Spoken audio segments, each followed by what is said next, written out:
Hi, I'm Sonia Joins, and on behalf of the Alleghany Historical Genealogical Society, I'd like to welcome you to this episode of Alleghany Memories. The idea of Alleghany Memories is to create an archive of interviews with older folks in our area. There are no scripts. The people we feature are able to choose their interviewer and the location of the interview, so that they are comfortable and able to tell their stories in their own words. If you'd like to participate or you know someone with Alleghany Memories, contact information for the Society will be posted after the program.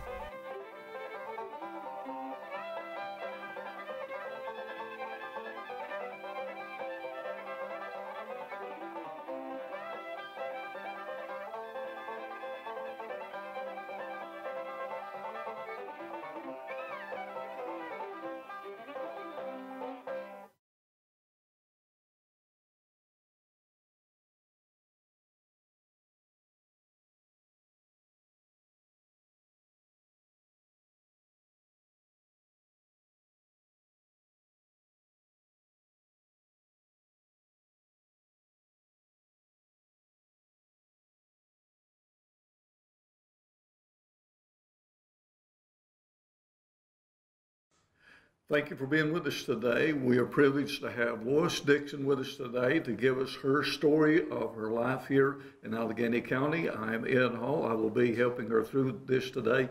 We would just thank you so much for being a part of this experience. Sister Lois wants to dedicate this interview to someone. We'd like to let her have that opportunity right now. I'd like to introduce this in memory of my sister Ruth Bryant.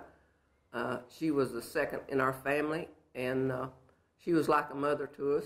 There was 15 of us, and my dad came to Alleghany County in the year of 1921 from Wilkes County and started the family down in Chestnut Grove Church down close to Little River, and he built the first home we had. It was a one-room house, and that was where my two oldest sisters was born. And a few years later, he bought another house, and it had 3 rooms, and that's where the most of us was born, and like I said, there's 15 of us, and I was right in the middle. I was number 8, and we were all born at home. And I was told that my father delivered me. Said he cleaned me up and put my first little dress on me, and so I always kind of felt like that was an honor. And because my dad, when he came to Alleghany County and started his life, Quincy Higgins, he was called to preach, I think, in his early 20s, and I can remember as a young girl hearing my dad pray, and we believed in prayer, and we always went to church at Laura Glenn Church. That's out in Chestnut Grove community. Sometimes our here getting men's heart with fear, when we all hold dear, now is that day. Humble your heart to God, safe from the chastising rod, seek the way pilgrims trod, prisons away. Jesus called himself, morning our light, our noon, many will meet their doom, trouble will shine, all the hills shall rise, righteous be risen in the sky, going where no one dies, heavenward bound. I remember going to church in a covered wagon, and for food I'd pick up a peck bucket full of sweet apples to have to eat on, because we knew we was going to have 5 or 6 preachers before we got to go home. And life was a struggle. We all worked hard, and my brothers, they knew how to work, and of course my sister Ruth that I was dedicating this to, she worked like a man. Dad had her at the sawmill. He bought a sawmill in the late 40s and ran a sawmill, and so all the girls worked right alongside Dad, did whatever we had to do. And we had an orchard for food. We had apples, we had grapes, pears. We planted a lot of sweet potatoes. Mom was a wonder. She could stretch anything as far as anybody could stretch it. She could get out and pick strawberries, dewberries, blackberries, huckleberries. It was kind of like being in Canaan land. Everything was just wonderfully provided for us. And of course, Mom canned everything in half-gallon cans, and peaches and anything that Mom could get together, she canned it to provide for us in the wintertime. And dried apples and dried beans. Of course, we call the dried beans leather britches, and of course, nobody don't know what leather britches are today, but they are mighty good cooked with ham. My brothers, 6 of them went in service as young men, and John and Herb was in World War II, and Herb was in Germany, and John was somewhere on the island that I'm not sure. And Sam and Mac were in the Korean War. Sam, he had a hard time of surviving during that war. And then my brother Joe, he went in the Air Force. He was in the Air Force for 23 years. He was in Vietnam. And my brother Paul, that was 2 years younger than me, he went in the Navy. And I think he was on that ship when John Kennedy sent it into the Cuban Missile Crisis. There is so much to talk about my family that I guess I leave out a lot. But life was hard. It was good. It was a challenge. And when I think about it today, it almost seems like it was something that you experienced. It really didn't happen. I mean, when you think about my mother having 15 children and having them all at home is mind-boggling to a lot of people during this time in my life. And Mom doctored us. She used turpentine, lamp oil, egg whites, just whatever she knew to help us to live. And if Pryor and Mom's methods didn't work, we got Bert Choate and left. And I remember them very well, but I don't remember too much about Dr. Thompson. He was one of the doctors in Alleghany County, too. And most of them left home early, left and went north, went to Delaware. And John and Herb and Mac and Murray, they lived in Delaware. That's where they lived most of their life. But they always came home in the summertime to spend a week or two with Mom and bring the grandchildren back, which seemed like Mom thought as much of her grandchildren as she did her own children, because it was in life to where she could really enjoy them, because when we came along, there was not much time for enjoyment. But and Mom used a lot of teas and the doctors, sassafras tea and ginger tea. I remember drinking a lot of ginger tea, and that was for cramps, I think. And we had a man, we call him the Cream Man, and he come once a week to just to work above the spring house, and he bought the eggs or chickens and butter and cream. He always bought the cream. Mom tried to save enough cream to have a little extra money, and but she always kept enough so we could have butter and cream cheese and buttermilk. She always kept enough, but she always seemed like had enough to spare to sell to the Cream Man. And I guess for recreation, we went down to the Natural Dam, which that's down on Little River. We got spare time, we'd go down there and catch some fish, and we had a lot of baptizings down there too. My older brothers and sisters always liked to follow through with what they believed. So if you was young enough till they could baptize you, they made sure you got baptized. And I was one that got baptized a lot, so I feel like I'm okay. Lois, you said that you were the 8th child. You must have had some of the other children looking after you when you were small. Tell me a little bit about your earliest memories there. Well, the one I remember most was Ruth, like I said before. She would always warm me a blanket. She'd hold a blanket in front of the fireplace, because that was the heat we had. And I just wouldn't refuse to go to bed till she warmed my blanket and wrapped me up. And Ruth always took care of me. And wrapped me up in that blanket and put me in the bed to keep me warm. And I remember that about her. And she was a lot like my dad. She was strict, and she was all business when it come to getting the work done. You did your work, and you didn't ask any questions. I think Mom kindly put Ruth in charge, and she was the type of woman that could handle being in charge. When she told you to do something, it was the same as Mom speaking. You moved out, you got it done. You went and picked blackberries with Mom if Ruth stayed at the house to cook, to take care of some of the younger ones. It was just, it was unity. You didn't ask questions. You did what you was told to do. You picked up chips, and when it come your turn to get the kindling in to start the fire the next morning, you did that. And it seemed like Dad always depended on Ruth, because she seemed like she was one that always got up and got the fire started in the morning. But she always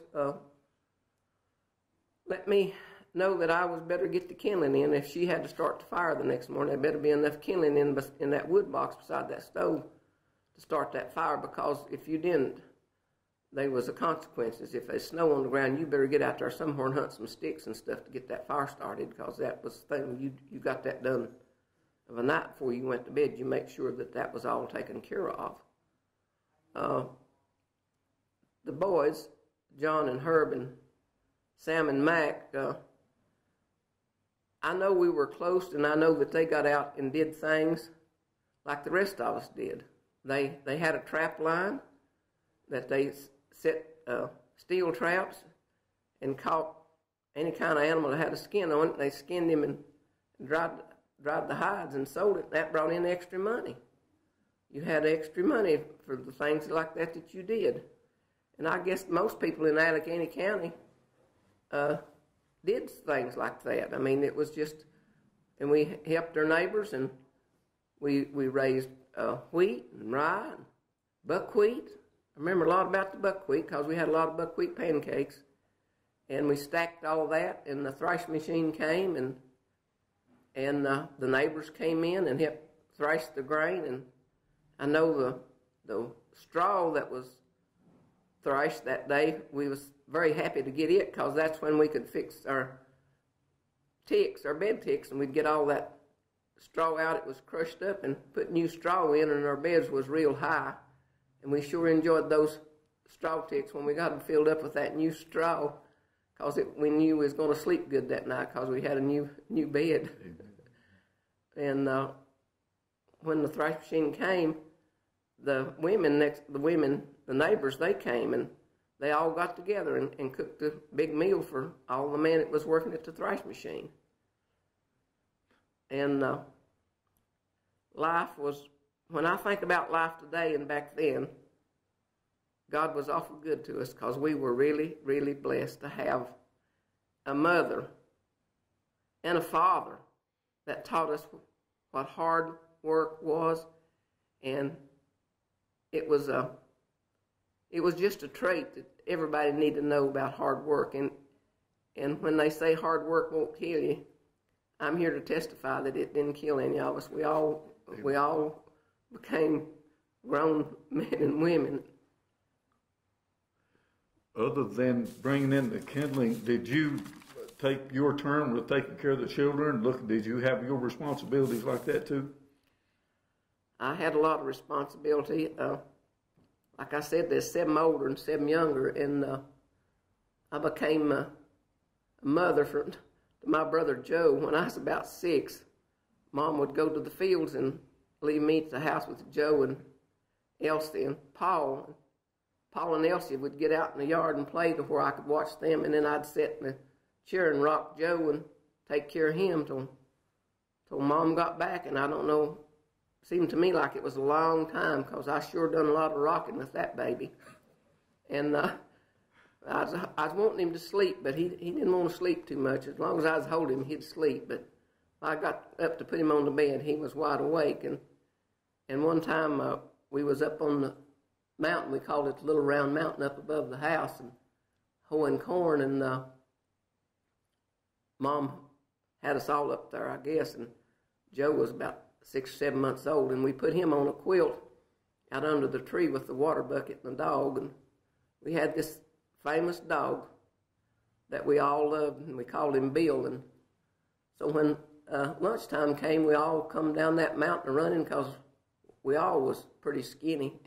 We just wanted something to eat. And we got to the house and ate lunch, and Mom started to rake the scraps out to the dog, and he wasn't there. So Mom knew what had happened. We'd left the baby on the mountain. So Mom, back up that mountain she went and wanted to see what happened to her baby. And we got up there. We was right behind Mom because we knew we was all in trouble. And when we got there, there was the water bucket, and Joe was sound asleep on the blanket, and there sat Bill. And what a joyous time we had that Bill was one we could depend on. If Mom couldn't depend on us, she could depend on Bill. You said that you went in for lunch. What did you usually have to eat? I understand you had some pretty good sandwiches once in a while. No, we didn't. We had the sandwiches we had was raw potato and fatback because we didn't have bread. But we had whatever Mom had fixed that morning after breakfast is probably what we had for lunch. We had milk and bread and beans, and I can remember Mom made cottage cheese, and I thought that was the best stuff that I ever ate was that cottage cheese. It wasn't like the cottage cheese we have today. Mom made it in a cake, and you could cut it. You could cut it like a yellow cheese you get today, but it was the white cheese that Mom made, and sometimes it was kind of stringy like. It was. I can't describe how it was because in a child's mind it was like the manna that Moses had. It was just special. It filled your stomach, and it was everything was just good. It was just better than what it is today, and that's all I can say. It's better than what we have today because it was just what Mom fixed. And of course, anybody can think back about their mother. Anything they fixed was different than what we fix today. It was just good. And a lot of times when we get ready to go off to hoe corn and we wasn't going to come back to the house for lunch, Mom had a big old long black cast iron skillet. And as soon as she got the biscuits out of the stove, she'd fill that big old skillet full of cornbread.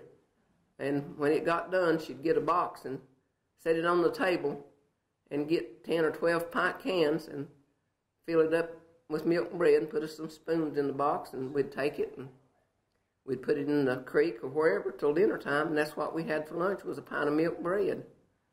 So if anybody don't like milk and bread, it'll sustain you through whatever you're going through. I promise you that. That's good right there. How were you able to get by? It seemed like you said you had meager supply, but you always made it through no matter what the conditions were. Did you ever have to go to bed hungry? No, we never did go to bed hungry. Mom had, I think they were 10-gallon crocks that she filled with kraut and pickle beans and corn.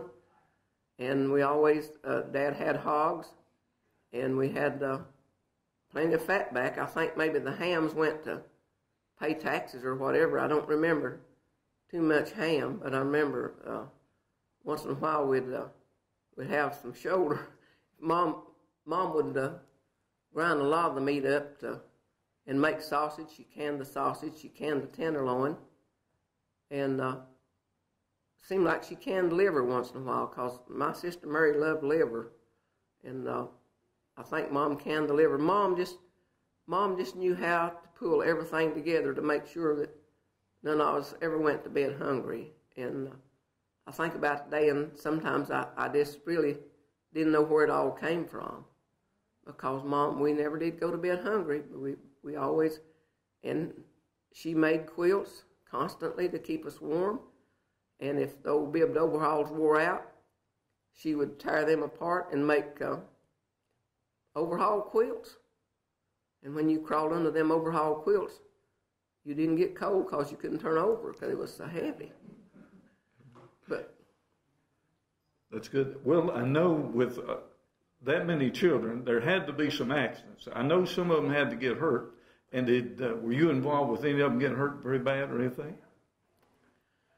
Well, I don't remember too many bad accidents. I remember going to the river, and Elsie was small, and I was I think I was supposed to be watching her, but she fell in this big hole, and she was going down the third time when Sam got her, and we got her on the bank, and I guess we did CPR. I guess we didn't know what it is, but we beat on her a lot, and she survived. But we left that river and we climbed that mountain, and we never did tell Mom and Dad about it, and it was a good thing, because Dad had a way of making you remember things when things happened that shouldn't have happened. And did you run over one, or what happened there with the? Well, we was coming from the house where we was raised up to where we lived the last time. We called it the big house, and we'd come out of the fields, and Sam and Mac was on the horses behind us, and me and Murray and Paul was on the wagon.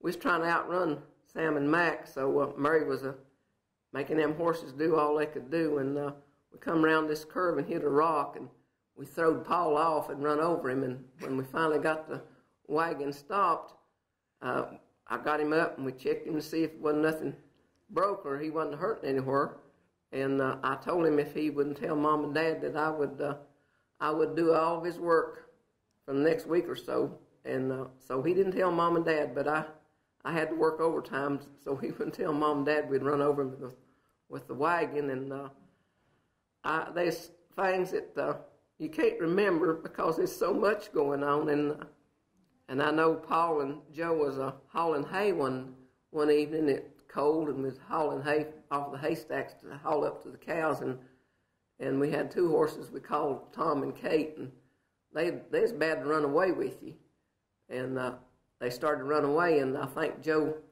grabbed the lines to keep them from getting away, and he slid down, and the sled run over him, and I guess it was through the mercies and the grace of God he didn't get hurt bad, because I know there's nails sticking down under that sled, and one time we was raking hay, and the horses got loose from Joe, and he fell down under the hay rake, and that time we had to take him to the hospital. It hurt Joe. He has, being my little child, I guess, that I took care of, he's had a lot of hard things through life, but he's the last one of my brothers. Well, tell me just a little bit, as you grew older and you started school, tell me about how you got to school and where did you go to school? Well, Mom didn't let me start school till I was about 7 because we had to walk so far. Down there where we lived, other side of Chestnut Grove, down in there next to the little river, we had to walk from the house and down through the woods and cross the footlog over next to where Jim Miles lived. A lot of people may not know where Jim Miles lived, but it's down there on the little river. And we'd carry the lantern to get, because we had to cross the footlog and ride the school bus. And my older brothers and sisters went to Hooker School. A lot of people in Alleghany County knows where that is. But when I started school, I went to Rich Hill out next to Glade Valley, or Ennis community. I went there for the first 3 years, and then in 4th grade, when we moved up to the big house, we call it there next to Chestnut Grove Church, we walked from the house up to Chestnut Grove to catch the bus. And I was determined to go to school. I wanted to go to school. I don't know why, but I wanted to go to school. Above all things, I wanted to go to school. So it didn't make no difference what Dad told us we had to do, cut corn or whatever. Some way I managed to sneak away, and Paul wouldn't tell on me till I got out of sight. And I went to school, and I went to school 9 years, and I didn't miss a day because I went through snow up to my knees. I just wanted to go to school for some reason. I enjoyed going to school. I enjoyed my teachers. I enjoyed Miss Irwin and Miss Warren and Miss Eula Hauser that taught home ec. It was just I guess, a way to get away from the things that we had been doing, and it was a challenge to just get away from hoeing corn and cutting timber. I had to pull a crosscut saw, so going to school was actually like a vacation, and you enjoy yourself when you're on vacation and not having to go pull a crosscut saw and cut timber. You mean you and Ruth worked at the sawmill? Yes, me and Ruth and Murray. I know that us three did. We worked at the sawmill, and we had two wonderful persons that came and even lived with us. And I don't know where Mom put the rest of us when Roy and Clifford Brooks came and stayed with us to run the sawmill and cut timber. But it was just, it was a good life. Like I said before, it was a good life, and it was a hard life. And I remember that when one of us got sick and Mom couldn't fix it, Dad would get on the horse and go get Dr. Bert Schott or Left. Schott, they were the doctors that came to the house to take care of everything. I think Bert Schott came and maybe delivered the last 2 or 3, the twins and Ethel. I think he came and delivered those, but we were all born at home.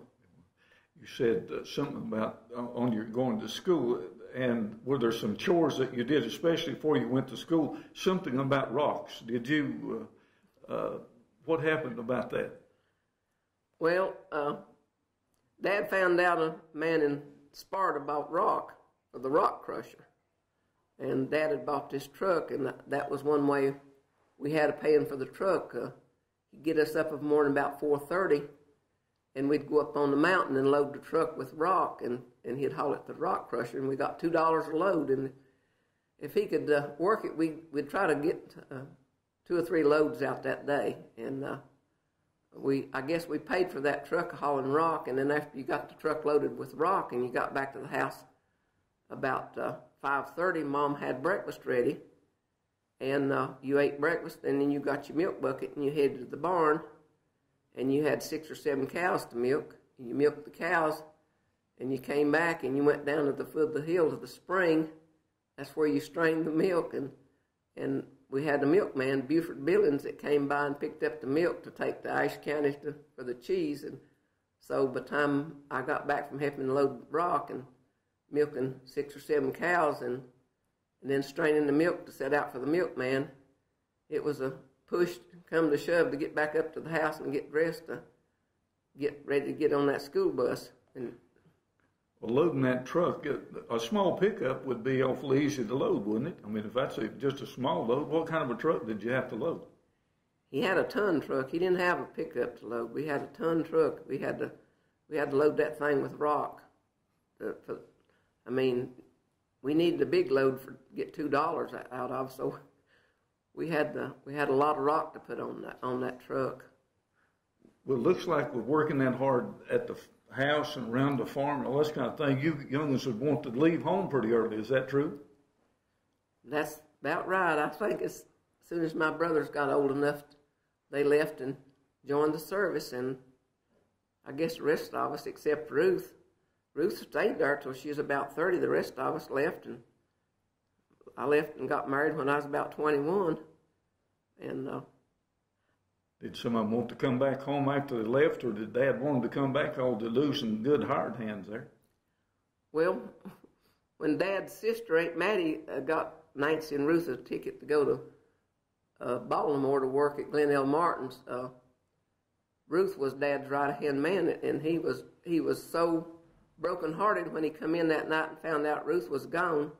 He didn't eat any supper. He left the house and didn't come back. I guess the rest of us was in bed when Dad came back in. And he wrote Ruth a letter and told her that if she'd come back home, that he'd buy her a ticket and he wouldn't take her to the sawmill anymore. So Ruth came back home. I don't think she even knew what Sparta, Alleghany County, Sparta was like, because the first thing she recognized on that bus was when she crossed Little River, and she recognized this place. And when she got to Andy Evans' store, she told the bus driver, "I want off here."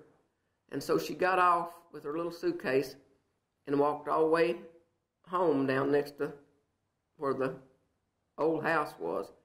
And Mom was out at the spring house washing. Of course, that's where she did all the washing, was out the spring house. She had a table and she had an old black wash pot. And she put all the old bibbed overhauls in that black wash pot and boiled them to get all the dirt out of them, and boiled them for hours to get them good and clean. But that day that Mom was out there doing the laundry, we heard Mom, but before that, a bear had passed through that part of the farm, and we was all wondered when, we was all kind of afraid that bear had come back, but it left. It didn't come back. But anyhow, we heard Mom and a shouting, and I told my brother, I said, Paul, come on. That bear's got Mom. But when we got out there to the spring house, Ruth had come home, and Mom was overwhelmed, and she was a shouting because she was a strong woman, and God had to be with her for the things that she went through with all 15 of us. It was hard on her. When I think back, if I ever complain about anything, I think about my mother. Because I never heard her complain about anything. Never heard my mother complain about anything. Your dad being a Baptist minister, was he gone a lot on trips and travel a lot? I was called on a funeral down at Galax one time. And some hypodermic, from over at Freeze, Virginia, was called in with me. And so went on, and he said, I'll turn the service over to Brother Higgins. I come up singing, Amazing grace, how sweet the sound that saved a wretch like me. I once was lost, but now am found. Was blind, but now I see. They wasn't sitting room in that chapel. They get it stretched up all around from every wall, one where that hillbilly come from. And then went on and sung, through many dangers, toils, and snares, I have already come. 'Tis grace has brought me safe thus far, and grace will lead me home. A lot of times Dad wouldn't run revivals, and he would walk down the little river and pull his shoes off and cross the river and catch the mailman. And I remember Paul Krause was the mailman, and he'd ride with the mailman to Galax or wherever, and he'd be gone Saturday night, and come back on Sunday night. He'd be gone on weekends if he went someplace to run a revival. Later on, he went to Maryland and ran revivals. He was gone some, as I remember, on weekends to church, different churches that he went to run revivals at churches. And I remember when Mom lost the last one, which she would have had 16, she lost the last one, and that Sunday evening she was sitting on the porch when I went to milk. And I guess I was the oldest in home at that time. And Ruth had went up to Sparta to stay with Nancy because my oldest sister had just had a baby. And I went to milk, and when I got back from milking, Mom wasn't on the porch. And I knew she didn't feel well, so I set the milk down and went in the back room, and she was laying on the bed, and she looked up at me and said, Lois, how do I look? I knew right then there's something wrong with Mom. So I grabbed a book and I started fanning her as hard as I could fan her because she couldn't breathe good. And I told Paul, I said, run and get Miss Fender. Miss Maud Fender was her neighbor. And I stayed with her and fanned her until Miss Fender got there. And by that time it was dark, and I went on to spring. Me and Paul took the lantern and went on to spring and strained the milk, and Miss Fender stayed with Mom. And I think it was close to midnight when Dad got home. And when he got home and seen the shape that Mom was in, he went back to Sparta and got Dr. Bert Schote, and he came and I think he did a DNC in Mom, and she'd lost a lot of blood. And Dr. Bert Schote said, Quincy, if you don't get her in the hospital and get her some blood, she's not going to make it. But Mom didn't want to go, so we carried cinder blocks in the house and put under the foot of the bed to raise her up, her feet up real high so that blood could go to their heart. And so 14, 15-year-old girl, I knew right then that if prayer could change things, that I better be praying, because I knew that we had the 3 or the 7 that was younger than me, and we had the twins that was 2 or 3 years old, that we couldn't lose Mom, because I just knew I couldn't raise those kids. Amen. So that night when the doctor was in there working on Mom and Dad was in there, and he told Dad that if she didn't get some blood, she wouldn't make it, I got Ethel and Evelyn and Yvonne in the bed with me, and I guess I was praying when daylight came, but Dad called or got in touch with the ones that was away and told them they needed to all come home because Mom wasn't going to make it. But God saw fit, and Mom made it, and she lived to be 92 years old. And God is an awesome God. I know that some of the things that our family went through, a lot of people today don't understand it, and I can't explain it all, but I thank God I'm here to tell other people about it. And I know Nancy, my oldest sister, had a miscarriage and lost a baby, and they lived up on Bedsaw Creek, and Mom sent me up there to help Nancy take care of her 4 or 5 or 4 she had. We just did what we had to do to survive and to sustain each other and help neighbors. And it, of course, I could talk from the next 3 hours, but it wouldn't get it all said and done, the things that. Well, you said that you left home at 21 to get married. So after you were able to get out on your own, I guess things changed and everything was a whole lot better. Did you have what kind of a life did you have after you left home and started your family? Well, it was kind of like everybody else's. It was hard too. I knew how to raise a garden, and I married Joe Bear, and we had 4 children. We had Susie and Dan and David and Tim, and we lived down next to Galax, and I always did like my mother did. I raised a garden, and I canned, and then in 1962, my husband got sick and had to go away for treatments, and he was gone for a year. And then my son David, he got a shot. It was a DPT polio booster shot, and it crippled him, and he was in hospital for 12 months.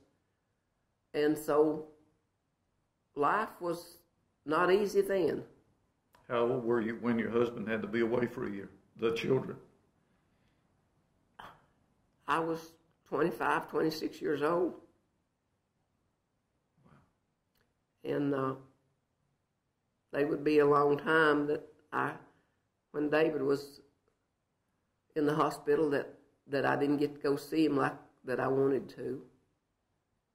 I'd have to get somebody to take me. He was in the children's hospital down in McCain. I think that's down next to Fort Bragg. And it was a hard time. But God was always there. He was always there when things was rough. I got peace and comfort in knowing Him. And did your husband pass away soon, or from that problem, or what happened there? No, he got better and came home. And I guess it was maybe 20 years, I'm not sure, later, that he got colon cancer. And he passed away when he was 42 years old and left me with 4 young children. I guess the three oldest, well, they were mostly close to being, well, my daughter had graduated from high school, and my oldest son was a senior. David was a junior, and I think Tim was a freshman. Left you with 3 children at home? 4. 4 children at Four home. children at home. And you were able to, were you working to try to take care of the family then? I was working at Jefferson Apparel sewing factory, and I taught my 4 children the same thing. My mother and father taught me that we had to move on. We had to do what we had to do. We had to raise the garden. I had to can. They had to work. They knew how to mow. They knew how to work in the garden, run the tiller. David, he learned how to use a chainsaw very early. He cut the wood, him and Tim, and Susie and Dan usually kept the house going if I was working in the garden. And then when they graduated from high school, my 3 boys decided they was going to college, so they worked and they went to college. And Dan, he got his PhD in anatomy. He lives in Chicago. David got his master's degree, and he taught school for 25 years. And Tim went to diesel school at Wilkes Community College, and he drove a truck. And it was just, I don't know if it was what people call normal. It was just life. And it was just life as I knew it. And how did you make all of that happen? You young with children just in high school and send them all to college. How in the world were you able to accomplish that? Well, like I said, they worked and I worked some days. Some weeks I'd work 40, 50 hours in the plant.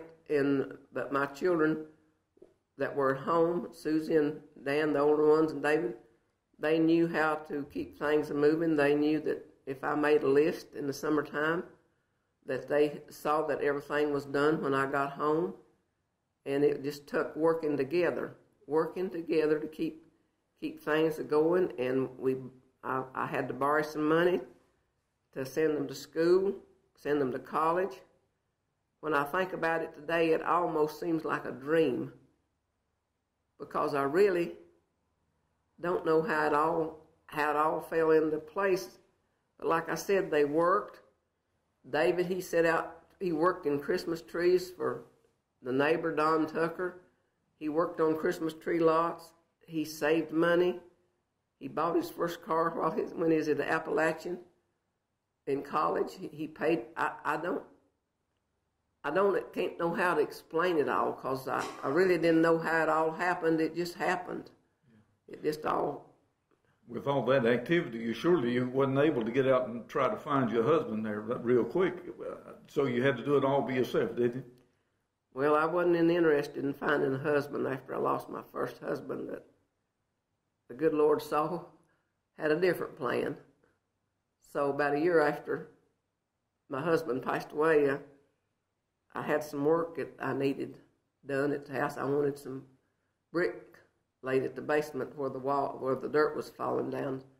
So I called a man that I'd heard of, Mr. Isaac Dixon, and he came to the house to lay the brick at the basement door to help. And so I guess he saw a lady that was in distress or whatever that maybe needed help. But he was a wonderful person, and after he got the work done, maybe before, he asked me one time if I'd like to go out for supper, but I didn't know how to answer him, but I told him I'd pray about it. And so I prayed about it and talked to my children about it, and so a week later, he called and I went out to supper, and that led to about 3 years of wonderful courtship. So in June the 27th of 1981, we got married, and he was, I guess, besides taking the Lord as my Savior, He was one of the best things that ever happened to me. That's good. So he was a big help to encourage and help your children, good to them, I bet. Yeah, well, that's good. Did you have any other heartaches? I know that probably you didn't quit serving when you got older. You probably looked after other people. What about your mom and dad? Who give care to them? Like I said about my husband, he treated my children just like they were his, and they loved him like their own father. And his children were like my children, and they still are today. And Ruth, she had taken care of my mom for 5 years, and then when she had surgery, she couldn't take care of Mom. So That's okay. I brought Mom to the house and took care of her for the last 4 months of her life, which was kind of hard too, because I tried to work and because I had bills to pay, and so I got a leave of absence from work, and I got my daughter to come and stay with Mom of a morning till I worked, and she'd put her kids on the bus, and then she'd come and stay with Mom till I got home, and that's the way it worked. And I took care of Mom till she passed away there at my house, and your dad had already passed prior to that? Yeah, my dad had a massive heart attack in October of 1986 and passed away there in the living room at home. And of course, Mom was devastated about that, but she stayed there by herself for several years before Ruth took her to her house to take care of her. Is that the last person you took care of was Mama? Is that the... No, Ruth, I think it was in 1912, she fell and broke her leg, and I went to her house and stayed with her for 4 or 5 months and took care of her, so I wouldn't have to put her in a nursing home at that time. But in 2013, she fell and got hurt again, and that time she had to have surgery on her ankle, and that time she had to go for rehab. So we put her in the nursing home to get rehab, and she didn't get better because she had another fall and broke her hip, and so she had to go through more rehab. So she had to stay in the nursing facility for more rehab, because I couldn't take care of her then because I'd had surgery. But anyhow, I tried to go all I could every other day or whenever and take her to her doctor's appointments and do her laundry, do what I could for her. And it's like I said before, there's no words that can explain it or describe it, how you get through trying times like that. It's just life. It's just what you do. Tell me about, maybe just thinking back now, what were maybe 1 or 2 or 3 of the most difficult times that you can remember? I think the most difficult times through it all, through when we was children and everything growing up and what we endured, I think the most difficult times was when my baby was in the hospital and my husband was in the hospital at the same time. I think I got down to about 115 pounds, and I know that when David was at the Baptist hospital, and one night I had a little room I stayed in down there on Hawthorne Road down there next to Baptist hospital, which has changed drastically from in the past 54, 55 years when he was down there, that I just went to my room and I just said, Lord, I can't make it. I can't make it any farther. I just want to leave. I just want to get out of it because I can't go any farther. And it was just like the Lord spoke to me and said, you're selfish. What would happen if I answered your prayer? What would your baby and your husband do? So from that night on, I made a promise to the Lord that I would serve Him, because He had taken care of me. It sounds like faith has played an awful important part of your life. From a childhood on, you must have made a profession of faith early in life, and you held on to that faith even until now. Well, we went to church at Alleghany, which was just across the hill from where we was raised. And when I was 13 years old, I accepted the Lord as my Savior. And Dad and I think it was Mildred Pruitt baptized us a lot that day. I think some of my sisters, maybe Mary, was baptized that day. But the thing it really, I didn't serve the Lord like I should there for several years. But when my dad prayed for David, when the doctors told David that he would be a cripple and he'd have to wear a built-up shoe, and my dad didn't quit praying, and God touched David and healed him. He didn't have to wear a built-up shoe. He come home, he played football, and he's a miracle. Your mom and dad both were praying people, weren't they? They were. Yeah, they were. Mom and Dad both. I can remember as a young girl, I could hear Dad out. He'd go. If he got burdened about things, he'd ease out of the bed and he'd go out up on the hills. And I think even the neighbors told us that my dad could pray. They'd wake up and hear my dad up on the mountain praying. Yeah. I mean, he prayed for his children back, I can remember. And I know one time my brother Paul was sick, and his temperature was high. He was out of his head. And I stood in the door and I cried because me and Paul was real close. And I sure didn't want nothing to happen to Paul. And Mom had done about all she could do, and his temperature, he was out of his head. His eyes was rolled back in his head. And Dad went and got the horse, and he was getting ready to go to get Bert Shote. And he come back to the house, and he come through the door, and he said, "Mammy, let's just pray before I leave." And Mom and Dad got down there beside that bed and started praying. And that was the first miracle I ever remember happening. And by the time they got up off of the floor from praying, his fever broke. His fever broke, and so Dad didn't have to go get the doctor. Paul was okay.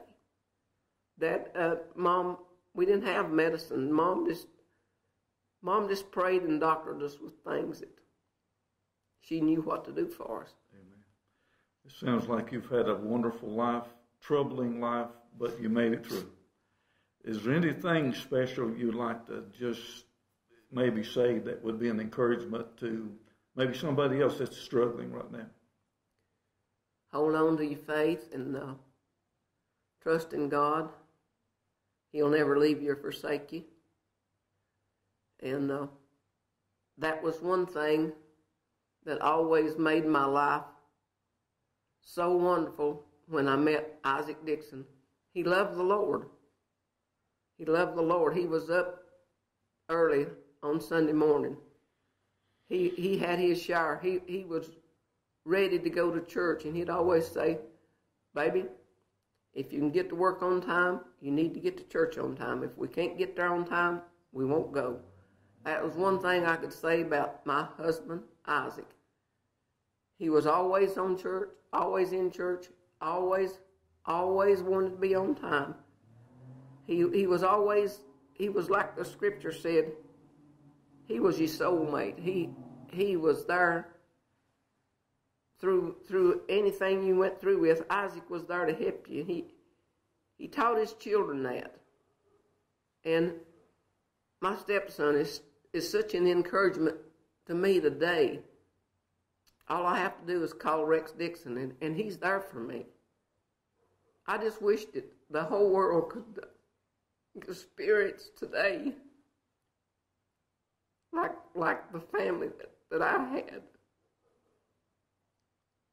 Good times and the bad, everything turned out okay. Everything turned out fine. Lois, I want to thank you so much for being honest. Really makes a difference. I want to thank you folks for allowing us to be a part of your day. We pray that God would bless each one. Amen. When you go away, and I always tell my daughter, I'm going to town, I'll call back. When I get home, I'll call back. And I always tell her when she gets home, call back. Life is a steep climb, and it is always encouraged to have those ahead of us to call back and to cheerfully summon us to higher ground. We all climb together, so we should help one another. The mountain climbing of life is serious but glorious business. It takes strength and steadfastness to reach the summit. And as our view becomes better as we gain the altitude and we discover things of importance, we should call back in our encouragement to others. If you go a little way ahead of me, call back. It will cheer my heart and help my feet along the stony track. And if perhaps faith's light is dim because the oil is low, you will call gently my lagging course, and wearily I'll go. Call back and tell me that he went with you into the storm. Call back and say he kept you when the forest roots were torn, that when the heavens thunder and the earth quakes the hills, he bore you up and helped you where the lofty air was still.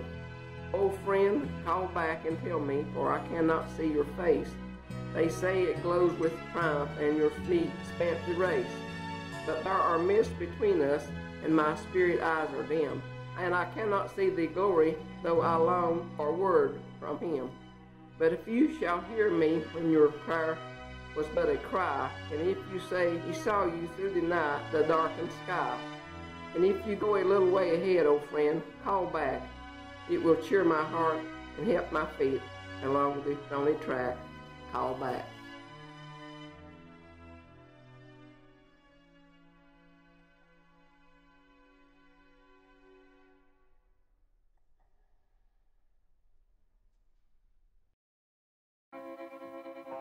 Alleghany Memories is a production of the Alleghany Historical Genealogical Society and is brought to you with support from Alleghany Opportunity Fund, a component fund of the North Carolina Community Foundation, and with the help of Alleghany Community Television.